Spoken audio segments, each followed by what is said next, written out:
Good evening. Am I audible, please? Yes, sir.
Good evening, Satyanarayana sir. Your voice can't respond. Please, somebody inform me whether I am audible. Sir, we'll be starting at 6 o'clock, sir. Sir, No, no, I wanted to check. yeah, Naimullah, sir. Just 2 minutes, sir. We'll first portrait garland Oh, the photo portrait of Koka Raghuram. Then we'll start the event, sir. no issue. Just I was checking. Yeah.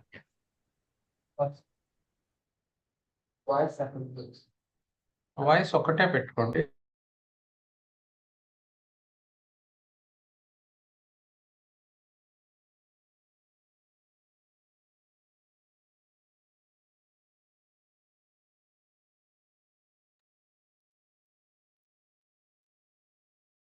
Chairman, sir, shall we start the event, sir? Shall we start the webinar?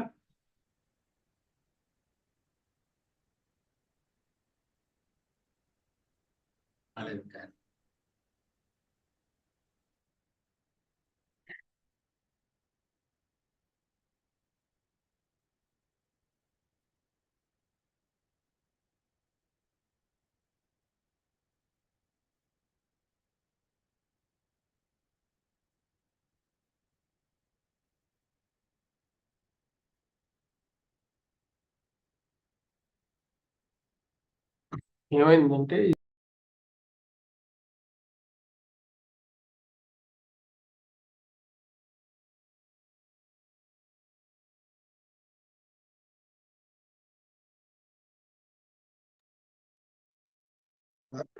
Good evening, sir.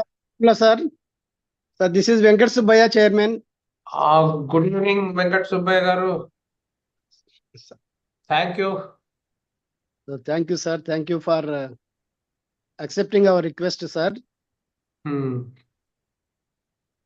Right, it's good.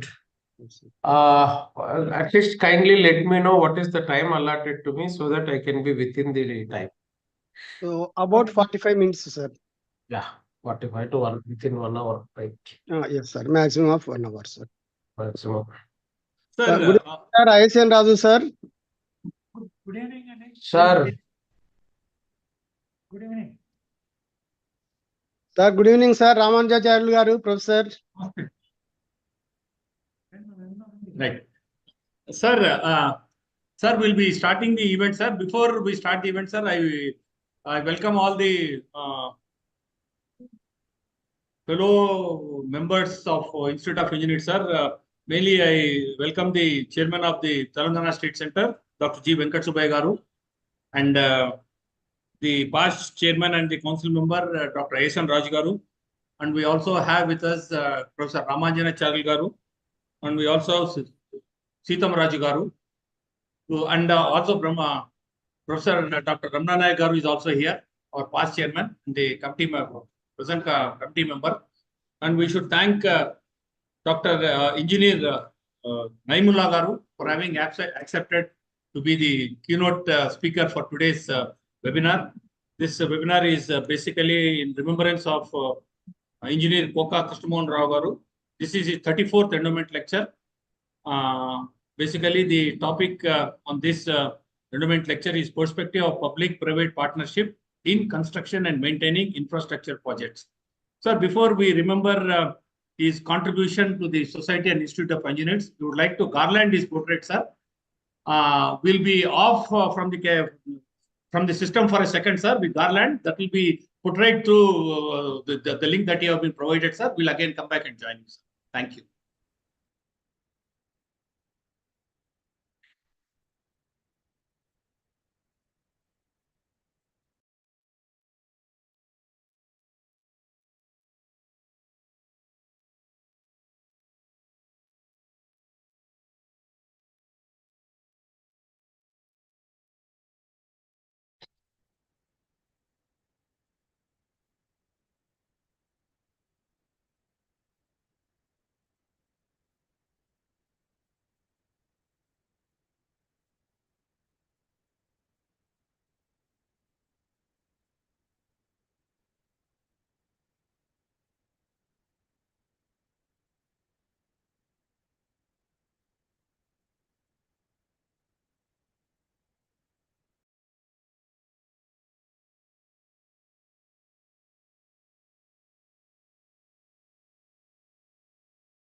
Thank you to all the participants who are part of this endowment lecture. Now I would request the chairman to continue the event and preside over the meeting. Thank you.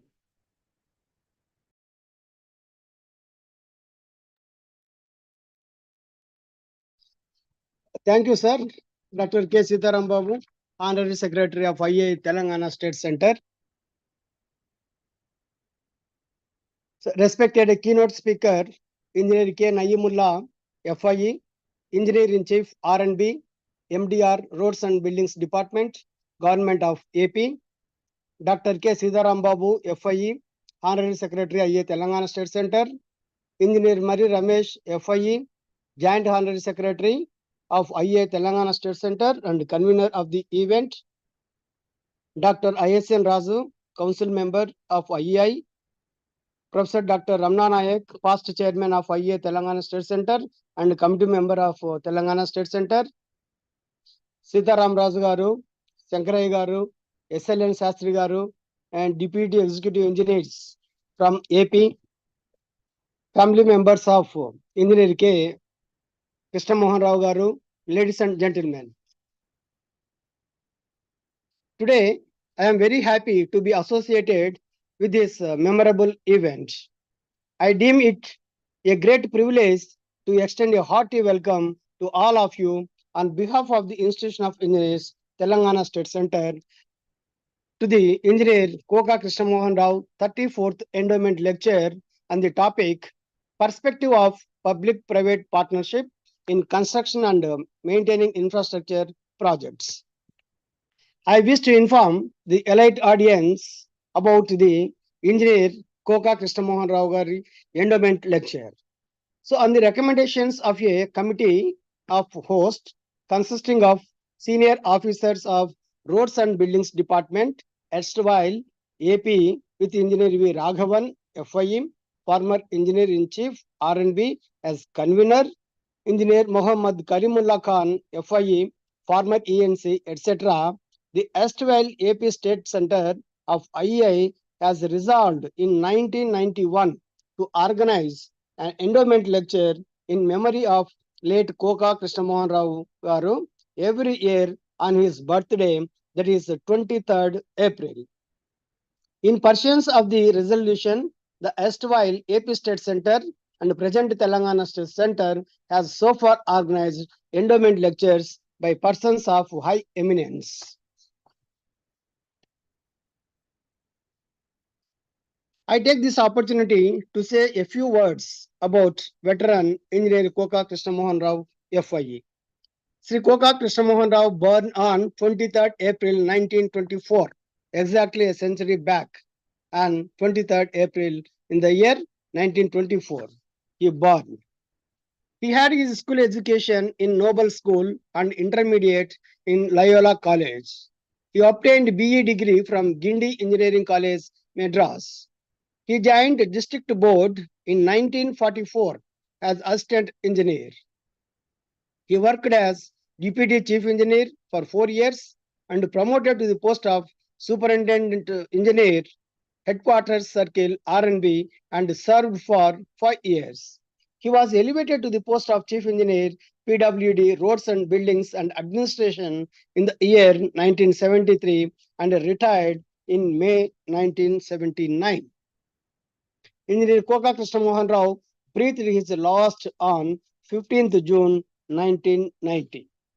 Sri Koka Krishna Mohan Rao had combined in himself the rare qualities of high order of integrity and also strived hard to uphold the dignity of engineering profession. I am glad to inform that the Telangana State Center of the Institution of Engineers India has been regularly organizing endowment lectures amounting to 20 every year on the birthdays in honor of eminent engineers like Engineer V. Subbarao, Engineer M. Tripati Reddy, Professor K. Gopichand, Dr. J. Purushottam, Engineer G. Prabhakar, Engineer Koka Krishna Mohan Rao Garu, Engineer G. V. Subbarao, Engineer T. Hanumantarao, Engineer A. P. Ranganatha Swami, Dr. S. Raghavachari, Dr. Nalla Tatarao, Engineer Matur Gopal Rao, Engineer Gurram Kotireddy, Engineer Atluri Venkateswar Rao, Engineer R.L. Razu, Dr. John A. Murray, Dr. N.V. R.L.N. Rao, Engineers Venkatakrishna Iyer, A.V. Srinivasa Rao, and M.L. Swami, Dr. A. Ramakrishna, Engineer I. Basavarazu. The endowment lectures are being delivered by people of high eminence with considerable professional experience to throw light on important emerging topics of today's relevance. So today, the Telangana State Center arranged Engineer Koka Krishna Mohan Rao 34th Endowment Lecture on the topic Perspective of Public-Private Partnership in Construction and Maintaining Infrastructure Projects. On behalf of the Telangana State Center of IEI and on my own behalf, I once again extend a hearty welcome to keynote speaker Engineer K. Nayyimullah, FIE, Engineer-in-Chief, R&B, MDR, Roads and Buildings Department, Government of AP, and all of you to this important event. So before I request Engineer K. Nayyimullah, I request Engineer Mari Ramesh, Joint Under Secretary and convener of the event, to introduce today's keynote speaker. Thank you, one and all. Sir, Mari Ramesh garu.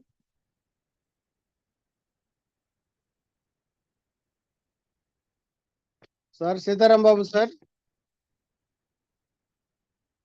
Sir, Sitaram Babu sir. Sir. Mari Sir, Ramesh join no, he has joined, sir. He has joined, sir. I think probably there's some issue with his. Yes. Sir, now Sir, he has Ramesh joined. garu. He has joined. He has joined. Sir, go ahead, sir. Ramesh Garu. Hello? Sir. Ramesh garu, kindly introduce our speaker. Okay, sir. So, good evening to everyone. It's a proud privilege for me to introduce our today's K. Nayyimullah sir, Engineer-in-Chief, R&B, MDR, Roads and Buildings Department, Government of Andhra Pradesh. K. Nayyimullah sir is ME, MBA, and above all is FIE. His graduation is from BTech, JNTU College of Engineering, Anantapur during 1985. And his post-graduation, ME Structures, Indian Institute of Science, Bangalore during 1987. Additional qualification, MBA Institute of Public Enterprise, Usmania University, Hyderabad, 2008. And his work experience, software development engineer, 1 year with MS Idea Private Limited, Bangalore. Teaching experience, 5 years as a lecturer, BMS College of Engineering, Bangalore, and Gausia College of Engineering, Ramanagaram, Bangalore.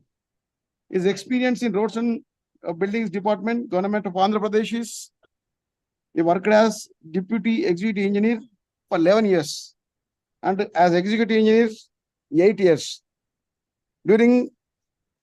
As Executive Engineer, he promoted in the year 2006 and worked as R&B Division Siddipet in present Telangana State for 3 years and R&B Division Dharmavaram for 3 years and Public-Private Partnership PPP Wing for 2 years. As Superintending Engineer, he discharged his duties for 3 years in the year 2013 and worked as Deputy Chief Engineer for 3 years. And as Chief Engineer, he rendered his service for 4.5 years, 4 years, 6 months. Worked on deputation with Andhra Pradesh Tourism Development Corporation for 1 year. Worked as Chief Engineer, Quality Control Wing in R&B Department for 1 year. Worked as Chief Engineer, R&B Buildings for 2 years. Worked as Chief Engineer, R&B MDR for 6 months. And presently is working as Engineer-in-Chief, R&B MDR since 2020. His major achievements, he Actively worked in the rural housing program in AP Housing Corporation. Worked with the medical infrastructure in Andhra Pradesh for building the medical infrastructure. He is in charge of construction of the minister's quarters in Hyderabad. Completed many road construction projects in Andhra Pradesh. Prepared DPRs for PPP projects and was in charge of execution also. Prepared DPRs and obtained sanctions from NABARD. Other credentials like worked as secretary of the IBC Center of Andhra Pradesh and his life membership in professional bodies, Indian Road Congress, Indian Society for Technical Education, Indian Buildings Congress, etc. And as trainings, he attended various training programs at HRD Institute, Hyderabad, attended training program at Florida, USA on LTP BMS.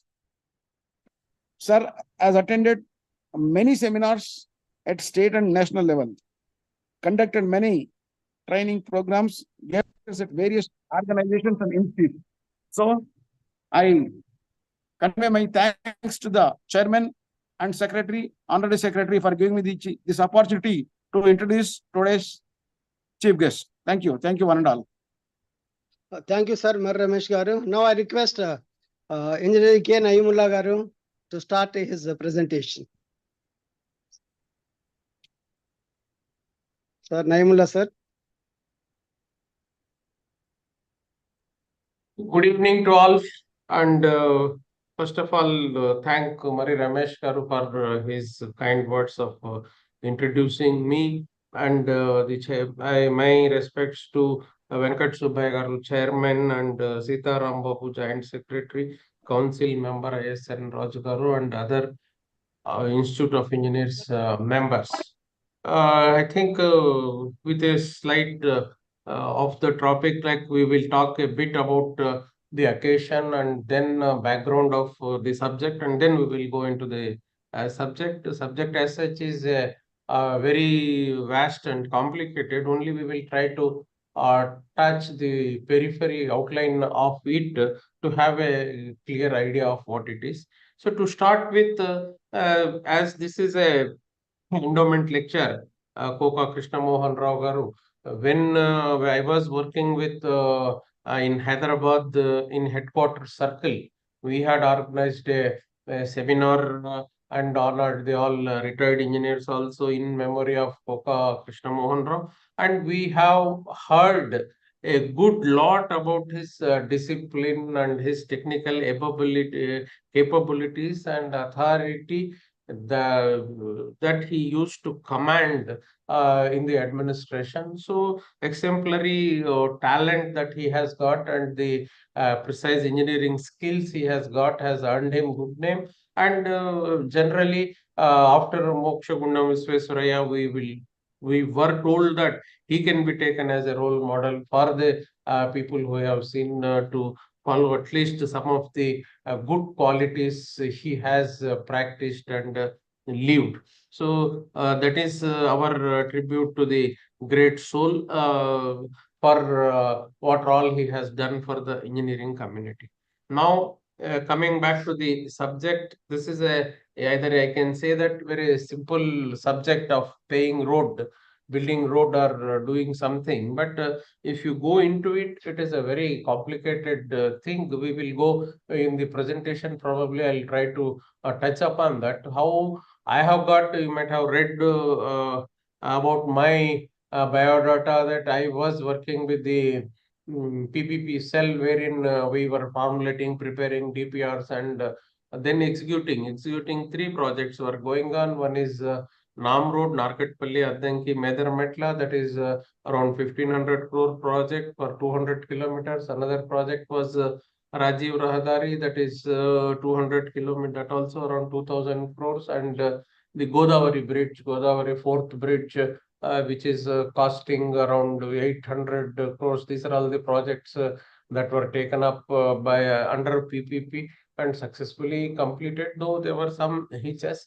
Then later on, actually, government wanted to take PPP on a massive scale, and we engaged consultants and we try to see the feasibility of taking up more roads on the same mode so that the financial burden of building the infrastructure is not much on the state exchequer. Unfortunately, the mode of identification and all that we could not get the viability, and two, three projects which were viable are taken up by the NH, and most of the roads where traffic is more are generally preferred to be transferred to NH, and whereas NH is improving these roads.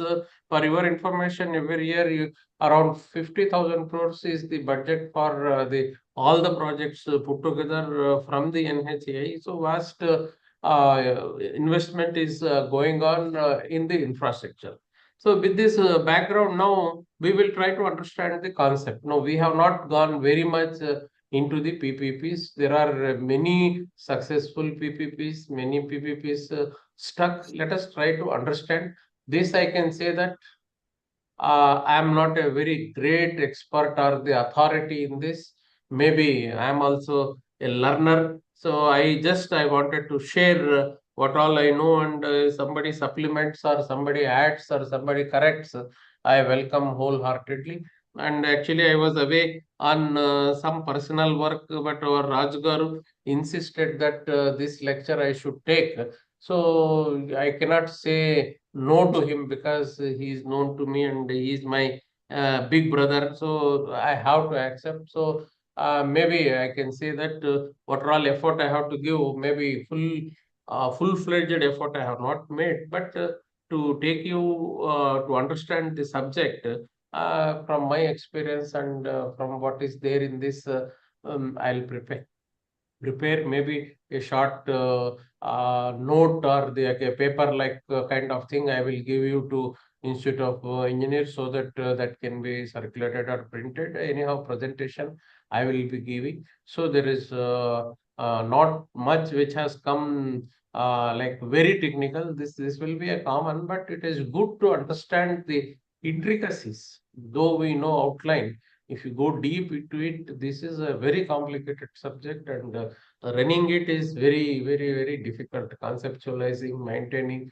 because this is going to be a long-term project. When you are thinking of 30 years, what are all the legislative, legal framework you are having, and what are all the different kinds of interests? There is so many factors are there. So anyhow, we will go into the presentation. I'll be explaining in simple terms. Somebody wants to ask me, they can stop. If I know, I'll answer. Otherwise, I'll know and answer. So that is the general bottom line this thing. So please, presentation.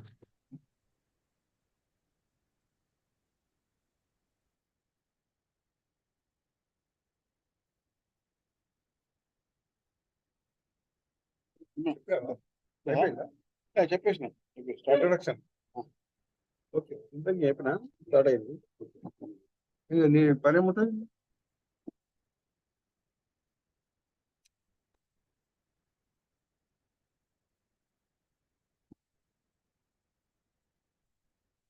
ఉండదు ఇక ఇట్లా పెట్టుకుంటే మనం కనపడుతుంటాము ఇట్లా పెట్టుకుని పైకి మరి మనం కనిపించాలి అసలే వీడియో తీసేస్తుంది అయితే స్టార్ట్ చేసిందా ఎవరు సౌండ్ సౌండ్ వస్తుందా కనపడుతుంది ఓకేనా మంచిది చెప్పాలి ఆయన కూడా హ్యాపీ ఫీల్ అవుతుంది చూస్తాను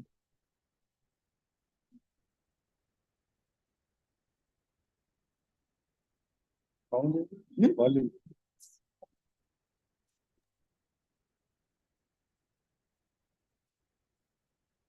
చాలా క్లోజే మీనా ఇలా జరిగిన వాళ్ళం అవునా కొత్త టీ నాకు ఆయన నేను పాత జేఈని ఆయన కొత్త టీ 93 బ్యాచ్ డైరెక్ట్ నా దగ్గరికి వస్తుంది సార్ మరి రమేష్ గారు మీరు మ్యూట్ చేసుకోండి sir. Sir okay okay sir okay sorry sir okay, no problem sir.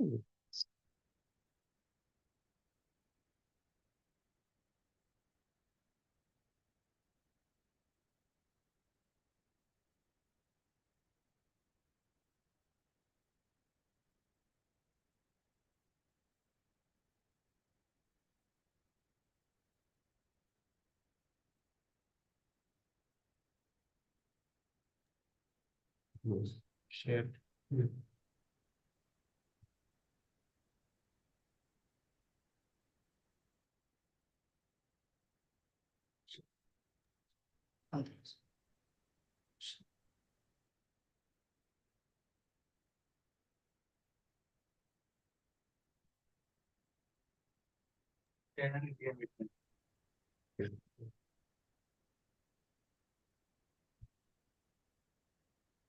Sir, Naimullah sir.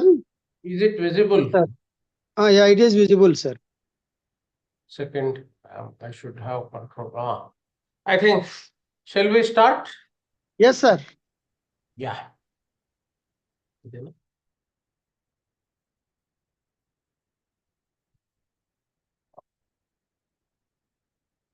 Yes. Let us go back into the. Am I audible? Can I go on? Yes, sir. You are audible, sir. You Yeah. can start. Brief history of when PPP was started in India and how these things happened. If you look into it, the historical evidence is that some railway projects, the private individuals and the companies have invested, and they are on the PPP mode. And Tata Hydroelectric Power in Maharashtra was established for the power supply. That was also earlier period. Then the change was the liberalized policy by the then Honorable Prime Minister, late P.V. Narasimha Rao garu, in 90 after 1991. Power sector was the one to open for the private operators under PPP mode. Later on, from 95 under NHDP and various this golden quadrilateral and all that, lot of PPP projects have come. As of now, if you take totally about 2000, to be precise, 1800 projects are under operation and development. They are worth 25 lakh crores of rupees. This is what is happening. Then, what are the critical indicators? Now, we will be discussing these things. The main difficulty with the PPP will be the you should have clarity of responsibility scope for both the parties. What is their particularly when it is a long term. Otherwise, you are going to end up in the rough weather or the exploited one another. Balancing risk benefit sharing. This is also a major thing. If the risk is too much, then there are going to be a problem and issues that are going to come. And raising capital is a major issue because that is the fuel for the project. And then the requirements of the contractors, unless everything is well defined, probably the implementation strategy and the output may not be what is expected. Then so many disputes will come when we are taking such a big project with a long gestation period and the operational period. So dispute resolution mechanism should be there. Usually we'll go for arbitration, and then how that arbitration goes on, and even if it goes to the legal thing, it may take a lot of time. So there are issues. Those have to be defined in advance so that the model is successful. Then PPP in India, who takes care of this? This Department of Economic Affairs, from the financial wing, they established the Infrastructure Financial Secretariat for harmonizing initiatives related to infrastructure, finance, and development. The IFS has set up to boost the infrastructure development through a multitude of initiatives, which we will be discussing. The private investment unit, earlier it used to be called as a PPP cell, is part of IFS. PPP investment unit responsible for policies, schemes, and programs for evolving model concession agreements and capacity building. Then private investment unit acts as the secretariat for the public-private partnership appraisal committee for finalizing the project. Private investment has developed a website which is available. Lot of documentation is available, which one has to follow only if you have to take any aid from the central government. But some state governments, without that, with their own documents, they have gone forward and they have ended up problems. Having a fixed standardized framework is very much essential.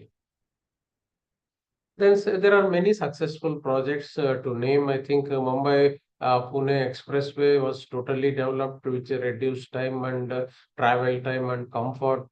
So that was access controlled. So one can hassle-free travel was ensured. Similarly, Jawaharlal Nehru Port Trust port was developed in Mumbai. Then the first PPP in road project was Rao Pithampur in Madhya Pradesh. Similarly, Noida toll bridge, then Krishnapatnam mega power plant and the ports, Delhi metro rail projects, major airports across India, major ports and highway projects. There are many successful projects. Then basically now let us try to understand this picture gives the gamut of different categories of projects, infrastructure projects, rail projects, airports, projects, and the urban development and the water supply or the waste disposal, improving of the airports. Similarly, the many more may come in future. So PPP is a generic term for the relationship formed between the public bodies and the private sector with the aim of introducing.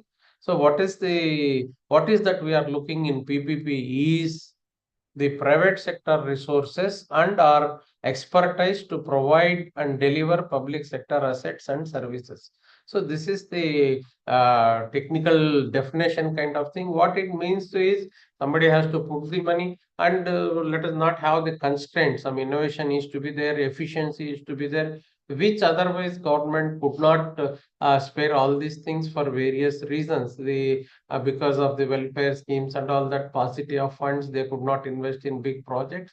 And the efficiency and maintenance also, private sector was having a better organization than in the government sector. With that reason, the idea was kind and it is successfully implemented throughout the world. Of course, everyone has a success story and there are issues. We will see as we go on discussion. So again, we will be discussing the same thing. PPP partnership is the project based on contract or a concession agreement between a government or a statutory entity.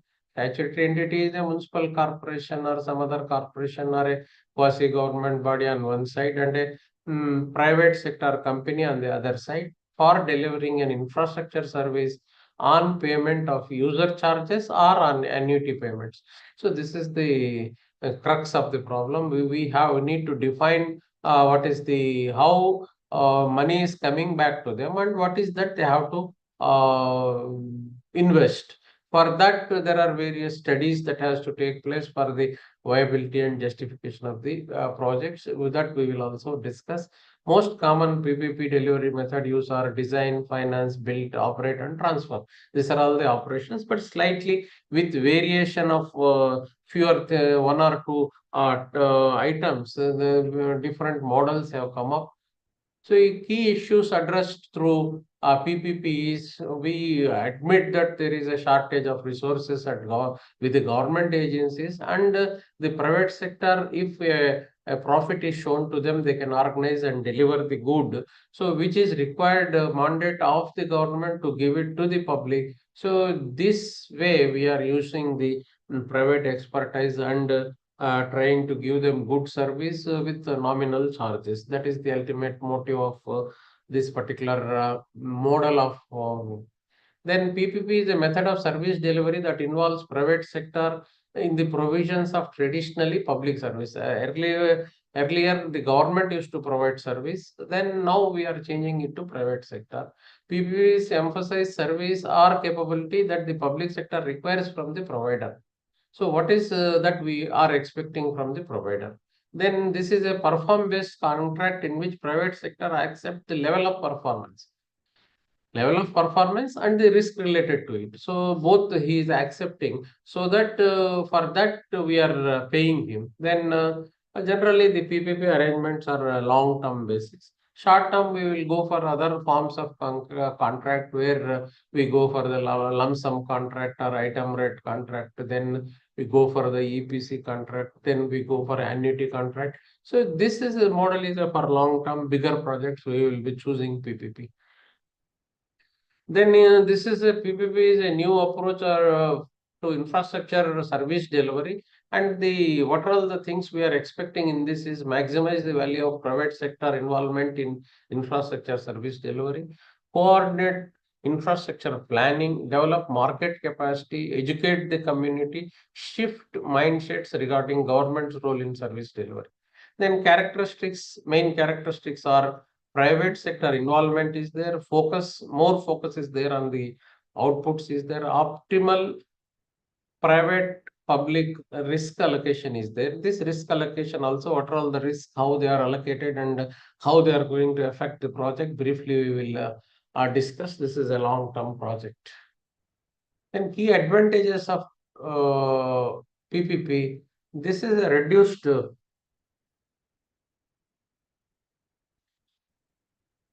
So the decision by the government to pursue PPP delivery is often based on the analysis to determine that PPP approach will deliver value to the public. So value, whatever money we are spending, that we are effectively spending without any undue advantage to the concessionaire or the private sector party who is coming. What are all the things we are ensuring to reduce to risk, higher levels of service and at a lower cost? This has to be ensured. This is the bottom line for framing the network. Then advantages is delivery value for money through synergies from combining private sector skills across the service delivery contract. This is one advantage. Creates long-term approach for provision of public services. Otherwise, regularly the government has to pursue all these things. Provide new facilities and services efficiently and effectively. Innovation, probably innovation at government level you cannot take up because various hurdles that are there for the approvals and having know-how at different levels, because the approval follows the hierarchy. Innovations are very hard to push through. So in the private sector, when they are taking, they can take innovation and with the proper check and ensuring whatever they are doing is right, then we can authority can approve and innovation, they can spread the good practice. That way we can bring the efficiency, quality of service maintained over the life of the project. So for maintaining the quality throughout the life is a key issue. Suppose if you are taking an infrastructure, that care if it is not taking at the time of building the infrastructure, later on it will be difficult. This can be easily observed in maintaining the buildings or the roads, such kind of any public utility which has a lot of money has to spent on the maintenance. Then flexibility to allow consideration for all types of infrastructure services. So this model, single model cannot suit for all type of services. So we need to have some flexibility and try to use the PPP model. Then advantages is there is a study generally what is happening with the traditional contracting. From that, what we can see is if you see what is happening in the public projects through the traditional methods of lending or execution, what we are doing, the time overrun, cost overrun is around 73%. This study has been done by the ADB or depending upon the projects executed.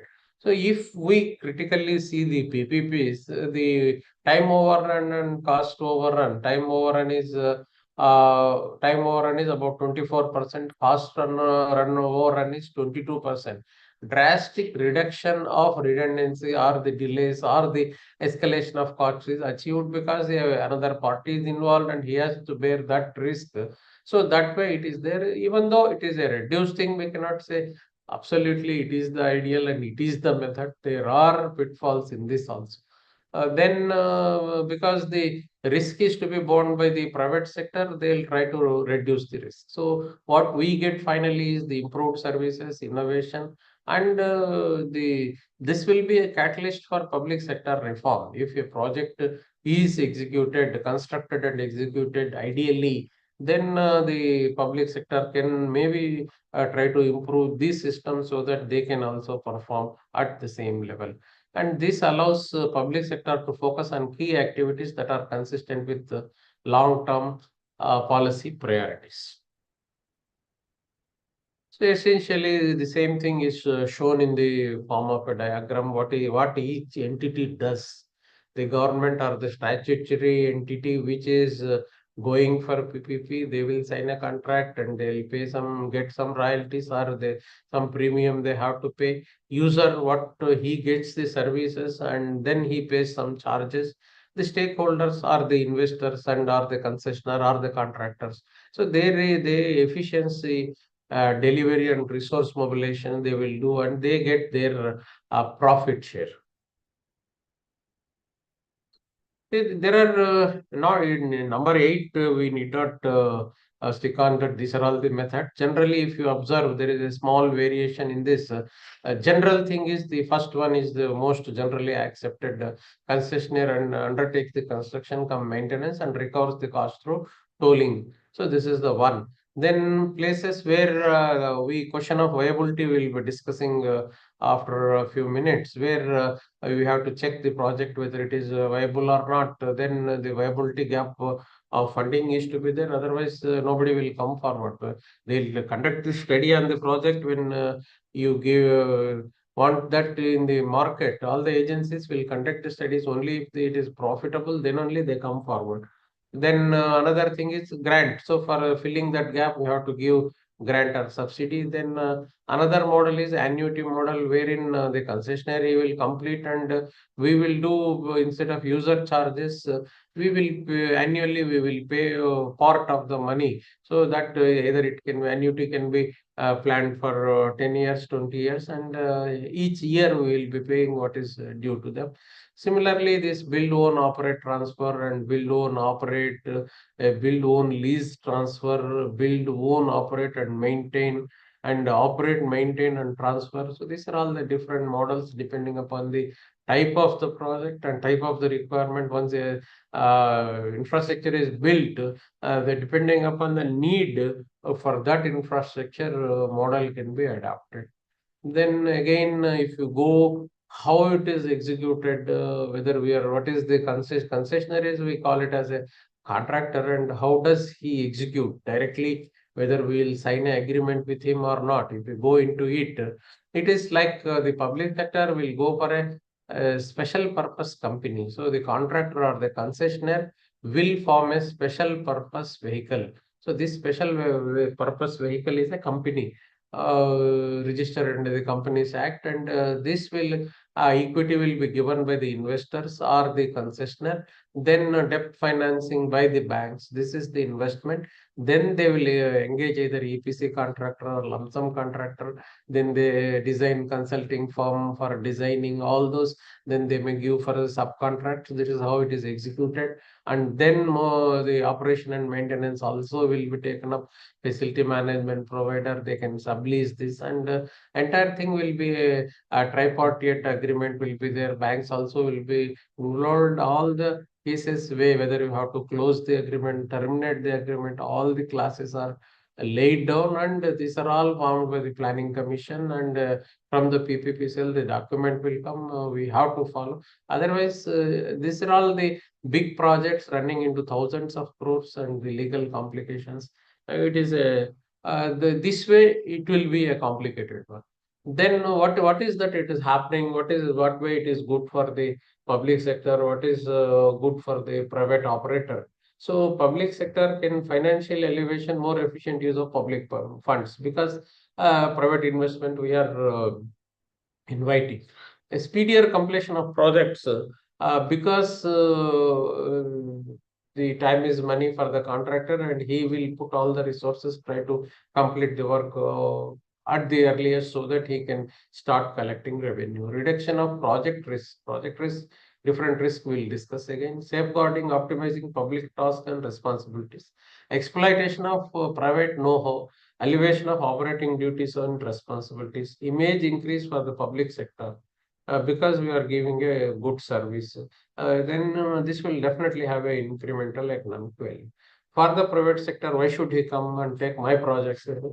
So a new market is developed where his return for returns are more attractive for public business practices, and increase in success opportunities, generation of reasonable returns are ensured to him. Risks, we were talking about the risks. So risks are, many risks are there, few of them we will discuss. So this is also a key factor in the PPP. For the public, now partner selection is a risk. If the person is not genuine or the firm is not genuine, will end up in a problems. Maybe a lot of time is wasted in making alternative arrangements and closing the case and selecting a new entity. Then long-term connection. So when you are planning for 20 years, 30 years, the requirements may change. Then how to cooperate, how to cope up with the change is a big task. Then complexity and expenses of PPP projects. Now, in PPP projects, when you want to plan, will tell how the cost planning, if you are doing, a lot of things will go into it. So it is a complex project. Maybe you need a lot of study and you have to give a lot of thought into it, document meticulously, then only you can go for bidding process. Protection of public interest. So this is again one factor that is there. Maybe it may not be all the public interest may not be protected. Then private sector, the competition, some other alternative is coming. The main road revenues will not be there, or some other issues may come. So LEB competition is one thing. Then long-term connection is calculation of financial compensation. If you look into it, risk is that if you want to take a 30-year project blindly, what will you do? You will calculate the expense, construction cost, then what is the price escalation and all that, then what are all the management charges. This you will calculate, arrive at a cost, then what are all the revenues that are coming. So if you fit into a financial model, then you will be knowing whether it is a viable or not. So that you will be there. Diverging interest. Sincerely, the private sector may not be that much interested to meet the ends of what is envisaged by the public sector, because their interests are different and the government interests are different. So long-term decision makings are difficult. Then policy framework by Government of India. So to see that if a project is not available, what Government of India has done is they have created infrastructure assistance through viability gap funding. So they will, if the committee which we discussed earlier can approve the project, they will be willing to give 20%. I have infrastructure fund they will give, but still if the project is not available, not viable, the state government can go up to 20% for filling the gap. But if the project is still not viable, it will not be approved. Only such projects, at least central government will not at all accept. So 60% the contractor or the concessionaire has to bear, and 40% we can give. That is the level at which it is accepted. Otherwise, the project is not viable, we cannot take up. So then incentives are there, then 100% FDI is permitted, and some tax exemptions were given earlier. Then Government of India, like through Planning Commission and then PPP cell, they have given a different documents so that you can follow a set pattern. If at all anything change, even a sentence or even word you have to change. If you want to get the viability funding, you have to get approval of the Planning Commission. Then only are the PPP unit, then only they will accept. So in total, these agreements have to be followed. Any change with the notice of the central government and approval only you can do. So model concession agreements is for different types of delivery mechanisms, variants are there. Then for taking up a project, different consultants are required, different agencies are required. For that, they have given guidelines, qualification for then the calling for the proposals, and what are all the standards to be followed. The IRC sets this standard. Instead of looking into so many codes, they have prepared a manual.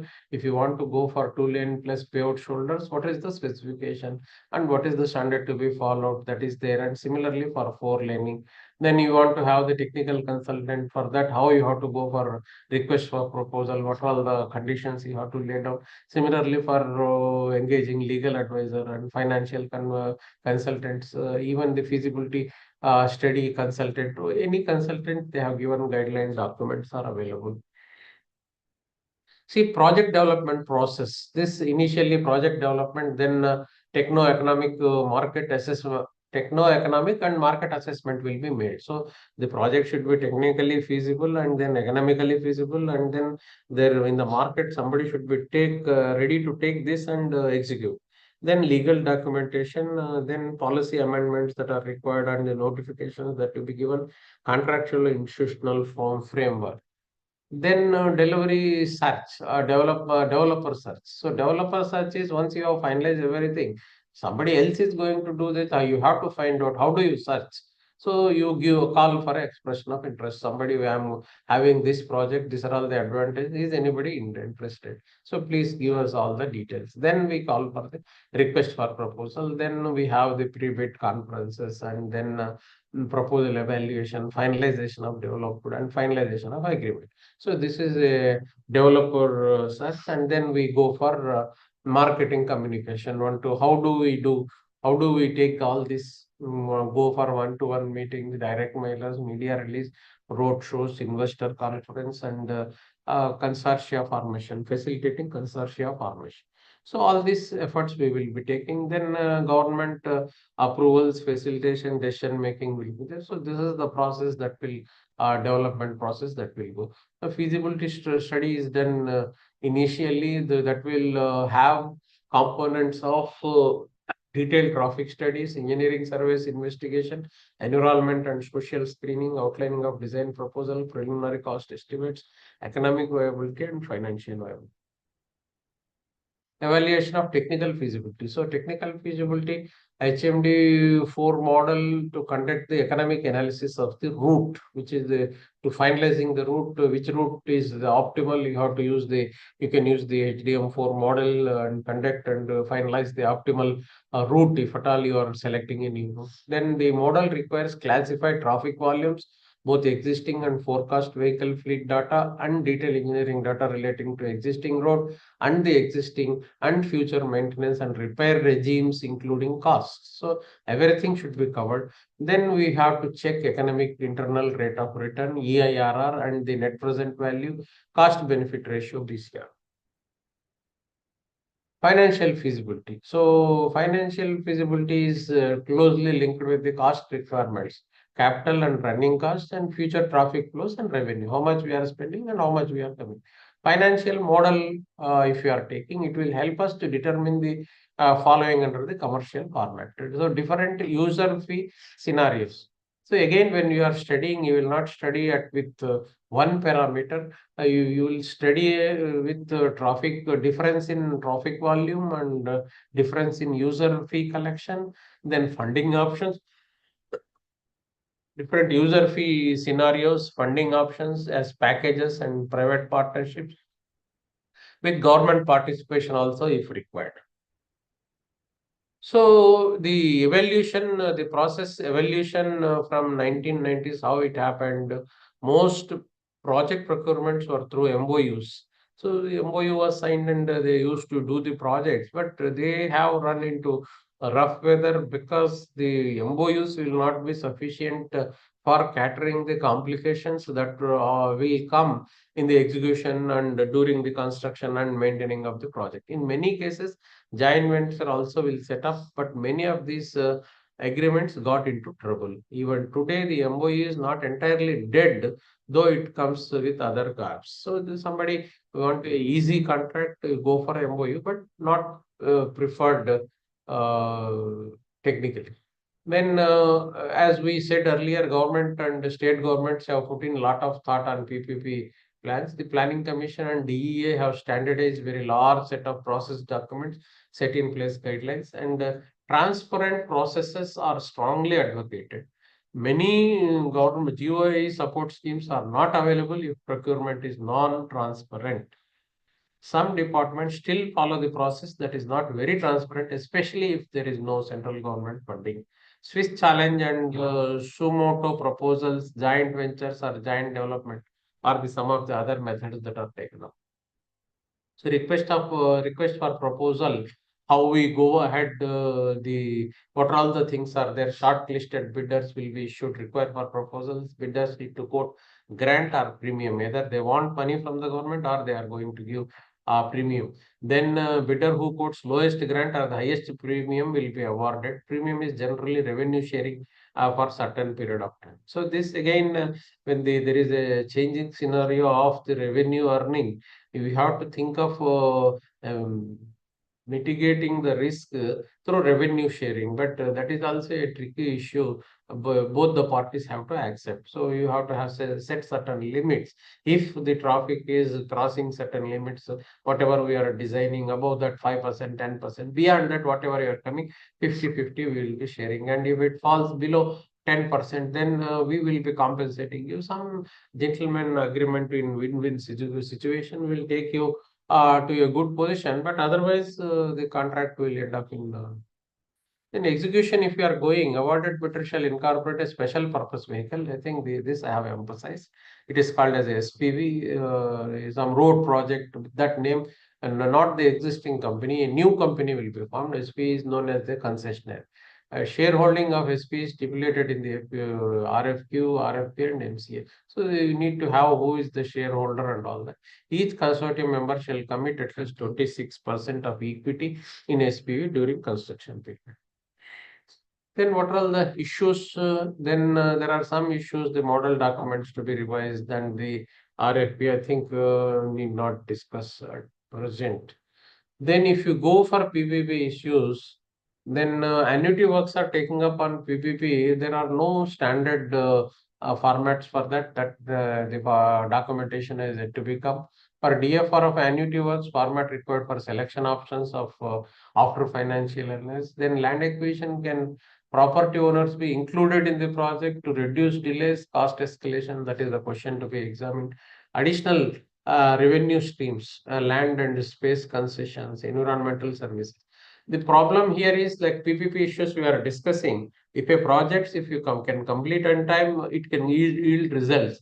For some reason, it is stuck with the litigation like land acquisition or some objections and all that. The project is stalled, investment is there, partially completed, you cannot toll. So those issues are very crucial and serious. Hence, we have to take more care that everything is sorted out and we are going in a smooth fashion. Then different risks are there. Background risks are the risks that are not in the control of the contractor, like the war situation, the pandemic situation, and it has come all surface up. Then cost risk are initial cost estimates for construction and operation. So this is a risk. Whatever you estimate, you may take escalation of 5%, 3%.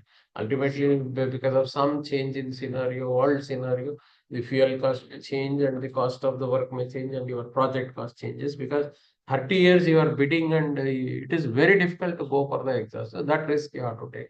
Then revenue risk. Similarly, we discussed if the traffic changes, traffic is reduced or increased, that risk will be there.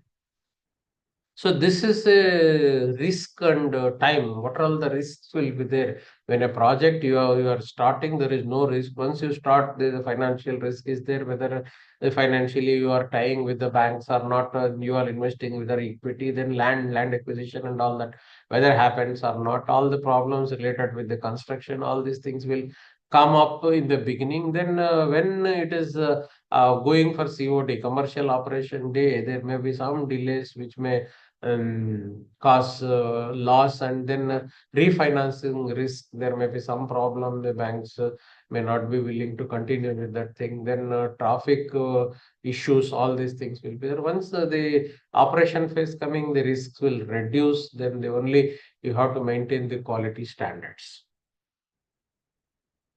The risk matrix which we were talking, which are all the risks and who is taking risk, though the matrix looks simple, it is complicated. Political and legal risk only government has to take. The economic and financial risk also government has to take. Construction risk, concessionaire company will take. Then the operational he has to take. Then commercial risk, if pertinent, we can share. Otherwise, it is to be taken by the concession. The financial viability will be checked. Maybe another 15 minutes we will be winding up, because that is the time we can report. Financial viability, the total project cost. The total project cost is also misused in many ways. I think I'll tell about that also. So this total project cost includes the EPC cost. EPC cost is the engineering procurement cost, and the interest during execution is also added. Escalation during execution is added.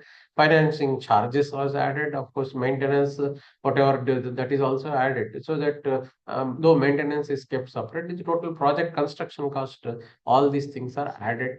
Then concession period, traffic volume, and user flow.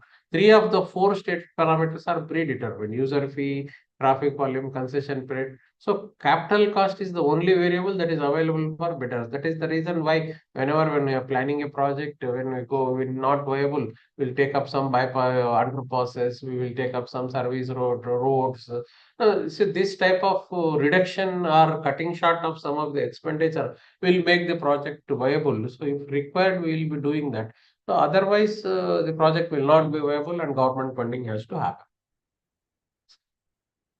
Then the project cost, if you are taking this BOT PPP project, the grant has to come, user fee, and then the traffic volume during the concession period is a pictorial representation. Financial viability. So financial viability we discussed. Equity internal rate of return should be 18 to 25. After running the financial model, if you get 18 to 25%, then it is viable. Project IRR, if it comes between 15 to 20, so this is viable, otherwise it is not viable. And then discount rate it should be more than 1, and net present value should be positive. So these things are fulfilled, then only the project will go forward. Then of course model concession agreements for different 11 variants which we were talking about, all these national highways. So 6 laning is separate, state highways, operation and maintenance of highways, ports, container train operations, greenfield airports, non-metro airports, redevelopment of railways stations, urban rail systems, procurement come maintenance of locomotives. These are all the different variant concessions available.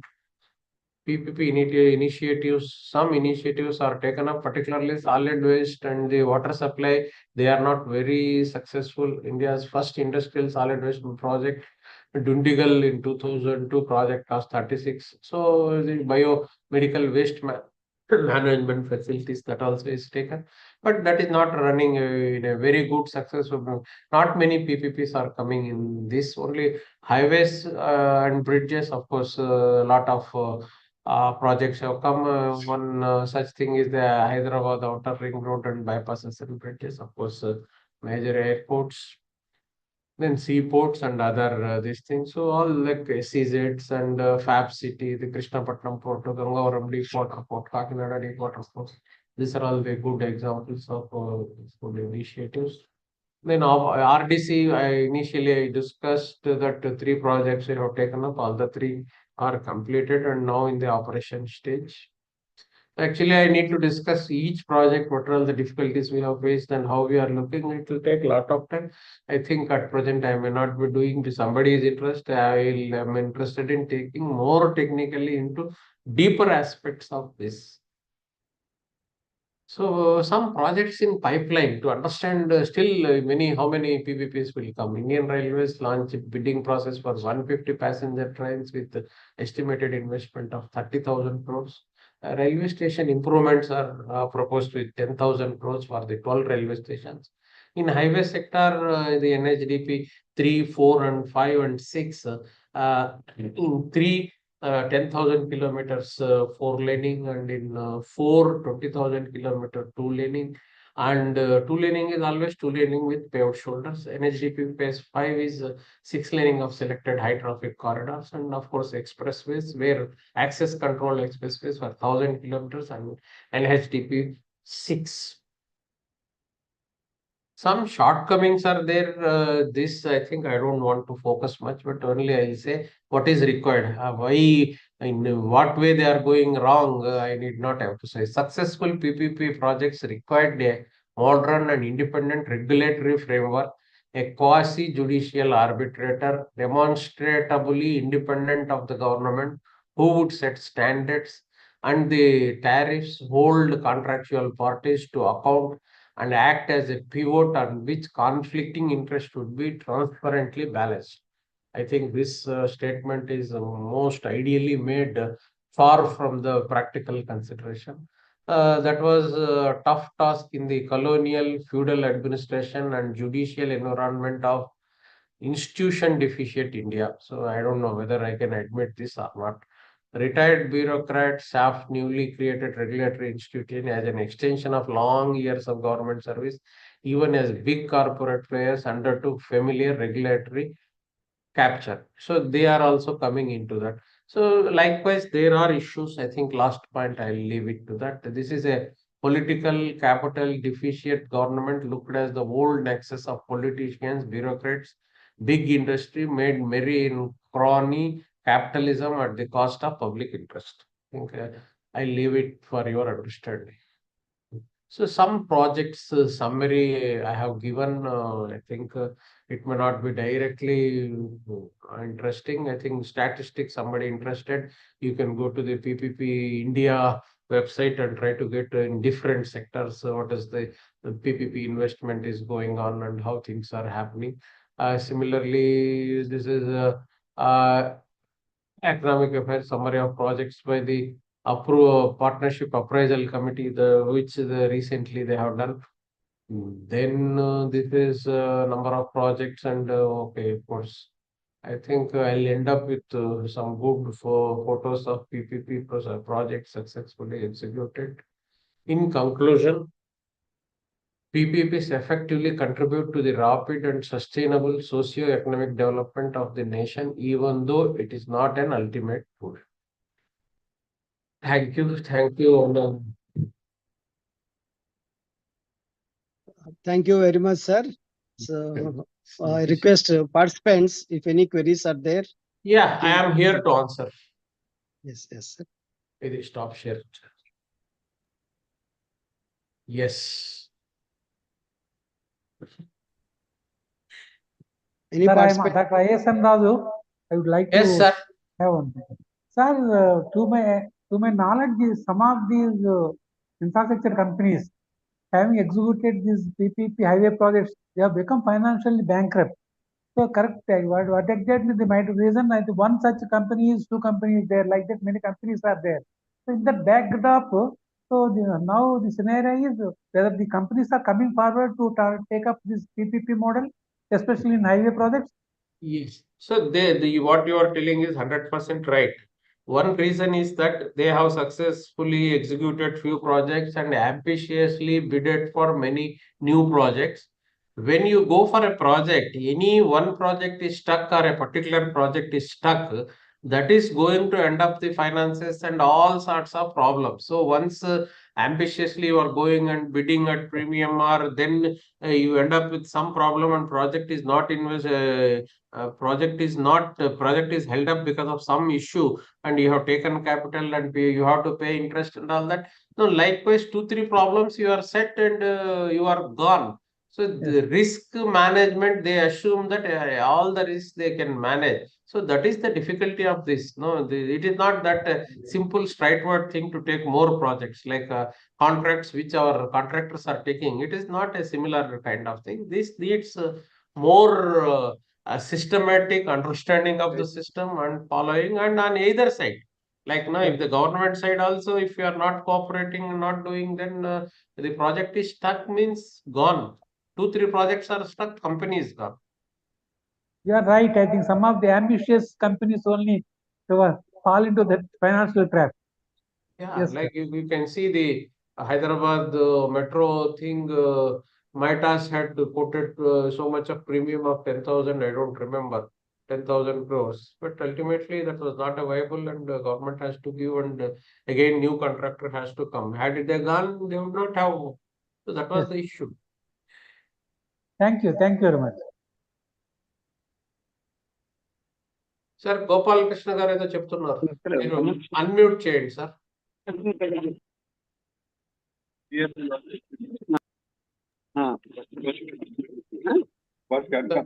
Project maintenance unit, Project Management Consultancy, TMC.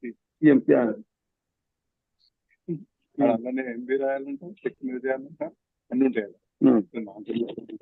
Sir, anyone please? ఇది wear అంటుంది. Sir Gopalakrishna garu.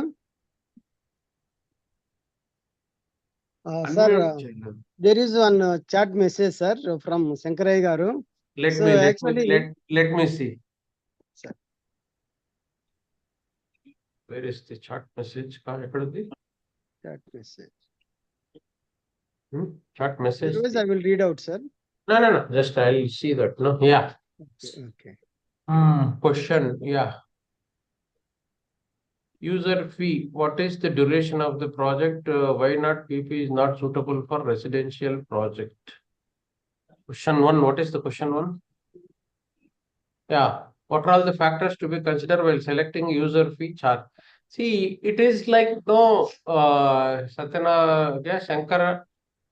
Shankaraya Swami Garki. Now I am telling what are all the factors to be considered while selecting the user fee. User fee should be the user it should not overburden the user. So that is the one.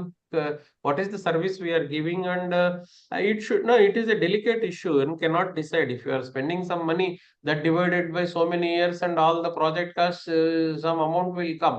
If it is too much like bus tickets, you can see what is the actual cost if you put on the bus ticket. Every now and then cost will be going, but governments will be paying some money and reducing, trying to see that it is within the reach of the common people. So for the common people, at least they will try to reduce. So that those factors will be there. There is no direct yardstick to measure that. And what is the duration of the project? Duration of the project depends upon the type of the project, what you want to see and how you want to pursue. Third question is why PP is not suitable for residential project. Residential project is the individualistic, and if you are going for a contractor and collecting, all those things are a bit complicated. No, it is like it is not like laying a road. Individually variations are required, and maybe it should theoretically it should be possible, but no such thing has been taken up. Then next question also, is the best suited for NHA? Why not for irrigation project, hospitals, railway stations, local transport, airways, educational organization? So PPP has been practiced in the, like I think Mangalore one project was done wherein Infosys has funded for the building and the government gave some money. It is run on the PPP mode successfully. So every project can be run, but the details, the service levels and the sincerity of the contractor and of the controlling officers to ensure the service delivery to the public is complicated and it cannot be maintained. Particularly in irrigation project, if you are taking. Am I audible? Yes, sir. Yes, sir, you are audible.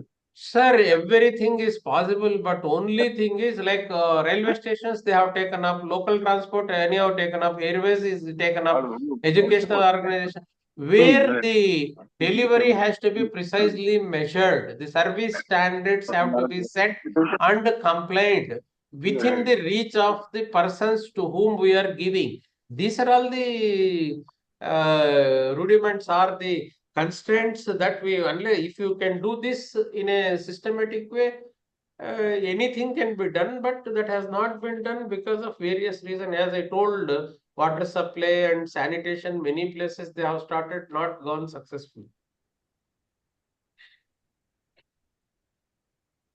Okay, sir. So, any other queries, please? Sir. Yes, sir. Sir, there are no queries, sir. So thank you. No queries, then I'll say 1 second and then you can say. Thank you all the participants for patiently hearing. I don't know how much this is helpful. Any clarification, any further detailed thing anybody wants, I am ready to share. That is from my side. Once again, thank you for the Institute of Engineers for honoring me the opportunity of giving a lecture. I'll be more associated regularly. I think that should be good for me for educating myself. Thank you. Thank you very much, sir, for accepting our request to be the keynote speaker of Koka Krishna Mohan Rao Endowment Lecture, sir. And we are very much impressive with the nice words about Engineer K. Krishna Mohan Rao Garu. And you said that he is next to Moshagundam Viswesvaraya Garu, sir. So that is a very great about the eminent engineer K. Krishna Mohan Rao Garu, sir. And you have very clearly and in detail explained the topic, sir. So simply saying, your title is related to only one word, one letter P. That is 3 P's only. That is very simple, it seems, in the title, but you have explained very well and how vast that subject is and what are the different factors are there in that one, starting with the history of PPP, giving the details of successful projects, and started with the definition, sir. Simply we say what is their PPP, but we have given the technical definition of the PPP and the key issues to be addressed by PPP and the advantages by implementing the PPP, sir. And delivery methods of PPP, risks in PPP, sir. And also very clearly explained about the guidelines formed by the Government of India for the implementation of these PPP projects and project development process, and particularly the feasibility with respect to two things, that is the technical feasibility and also the financial feasibility and procurement process followed in PPP. And finally, with good examples in AP, what are the projects being completed by this PPP process and the projects in pipeline in India. So finally, your lecture is very interesting, sir. And your teaching also very impressive, and we are very much highlighted and thankful for you, sir, for your lecture, sir. Thank you very much, Welcome sir. for your kind words. So as you said, sir, we will be in touch with you, sir. So IEA will always request you wherever and whenever your services are required, sir. So thank you very much, sir. రాజు గారు మీరెవరో చెప్తారా? Sir Satyanarayana Raju గారు. So actually, is very PPP is now the order of the day. Actually, country is developing because of this model only. But of course, a few cases will be there where that risks and failures are there. But it is a model that will continue for development of this country. Of course, but we have to assess the risk and other things, sir. But wonderful lecture we had, and we are very much benefited. And our Venkata Subbaiah do not know that, like him, we are also professor for some time. That's why your lecture is very lucid and very simple and self-explanatory. Thank you very much, Yes. sir. So nice of you. Yes, sir. I am also, sir, Naimullah, sir, I am also very happy that I studied MTech in JNTU Anantapur. Okay, So in good. one way, I am alumni of JNTU, sir. Hello, Chairman sir. Sir. Chairman sir, I'm Mari Ramesh. Sir. Sir, could you got me? Yes, tell me, sir. You are audible. Sir, one of the colleagues of our Naimullah Saab, Mr. A.N. Ramesh, SC R&B wanted to speak, sir. Okay, sir. Ramesh, welcome. Naimullah sir, namaste. Oh, right, good. Sir. Nice to hear you. Sir, thank you very much. You have given good enlightenment in your Sir, on video. multi-teacher. Sir, video on, Sir? please. Ramesh garu. Sir. On video so that we can see you. Sir? Video on, please. Okay, 1 second. Ramesh and I were working together in headquarters circle, Hyderabad. Yeah, both is A.N. Ramesh, sir. I'm Mari Ramesh.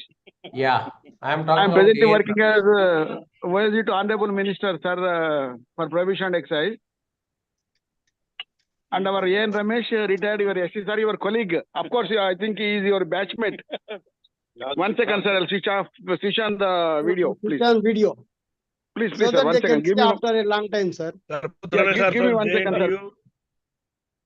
Mari Ramesh from JNT, sir. I am also from JNTU, Dr. Raman Naik, sir. Yeah, Nayak garu, namaste. Sir, Bhavana, sir. Sometime, I yeah, worked under Mohan. Professor Badri, sir. Okay, ME okay. structures. Yeah, please speak. Yeah. Okay, okay, sir. Yeah. And then Sir, MERP. anta Master of Urban ఎలా Development ఉన్నారు from sir? JNTU, Hyderabad, first batch. Bhavana, sir. Sir Naimullah sir ఎలా ఉన్నారు sir? I'm fine, Ramesh. Sir sir okay sir, very nice sir.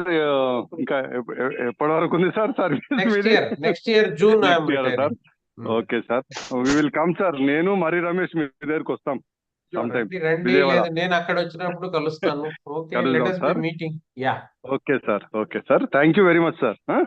yeah, welcome. Thank you. Sir Ramana Naik sir ఏమైనా మాట్లాడతారా? రమణ हाँ, Naik yes, sir. Yeah, बहुत बढ़िया किया sir Naval साहब. हमको हमारे प्रोफेसर बद्री साहब याद आ गया, आपका बात भाषण सुन रहे थे. And Mari Ramesh from JNTU, I am from JNTU. Yes, yes. Chairman Venkatesubaya garu from JNTU. MTech and I think, PhD. yeah, very happy, sir. మీరు అప్పుడు వస్తుండండి. AP and Telangana state centre together. Yesterday also harness secretary came. అప్పుడు కలుస్తాం sir. Thank you sir. Good night. Right, sir. Thank you. Thank you. Thank you sir. Thank you Naimullah for sir, all thank of you you. Very much. Now, sir. Now I request Dr. K. Sitaram Babu garu to propose vote of thanks. Sir, thank you very much, sir. Naimuddin Garu, basically is the Naimullah. engineering chief, roads and development, building development of government of Andhra Pradesh, sir. It's a wonderful lecture, sir. As you said, I'll just extend just one sentence, sir. It's basically helpful for the government, sir, because the government will not have such finances to create many projects, which will be in turn be development and also for the economic growth also, sir. So I think PPP is one of the best way of country prospering economically, and also infrastructure wise development also will happen, sir. Thank you very much, sir. It's a wonderful endowment lecture that the perspectives of the public private partnership in construction and maintenance infrastructure projects. It's a wonderful tribute to engineer Koka Krishna Mohan Garu on his 34th count of endowment lecture, sir. And I should also thank our Chairman Dr. G. Venkatesubaya Garu and the convener, plus the joint honorary secretary of the Telangana State Center, Mari Ramesh Garu, for having made this event a reality and also a grand success, sir. And I should also thank Dr. Ayasan Rajagaru, with whom probably he's the facilitator for having you as part of this endowment lecture, sir. We should thank him. He's the council member and also past chairman, sir. We also thank Professor Dr. Raman Naik Garu. He's the past chairman of the Telangana State Center, sir. We should also thank Ramanjacharil Garu, Shankaraya Swami Garu, Shastri Garu, Seetam Raju Garu, Superintendent Engineers. I'm not sure about their names, sir, but I only go by their designation, sir. Deputy Executive Engineers, there are a couple of them who have joined. Engineering Chief of MDR, we should thank them, sir. Deputy Chief Engineer, Sadhan, Gopal Krishna Garu, Annaji Rao Garu, Sena Reddy Garu, Indra Reddy Garu, Vihan Chakravarti Garu, for having part of this. And also I should thank the other corporate members of the Institute of Engineers. With this, sir, I would request all of you to stand. We are going to end with the national anthem.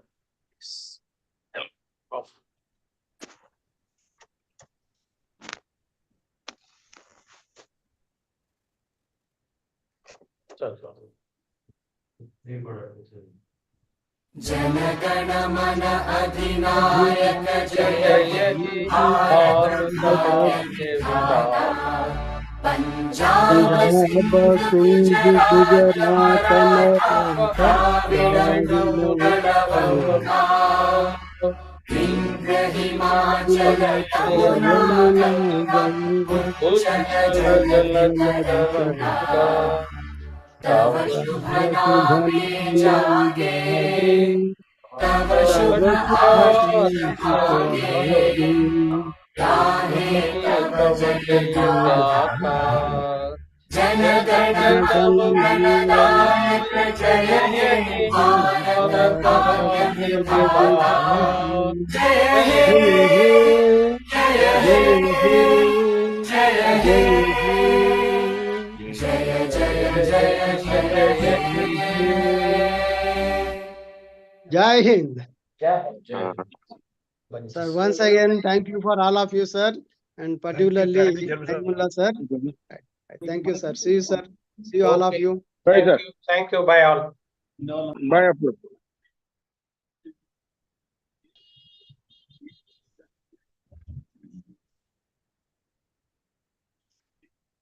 Hmm.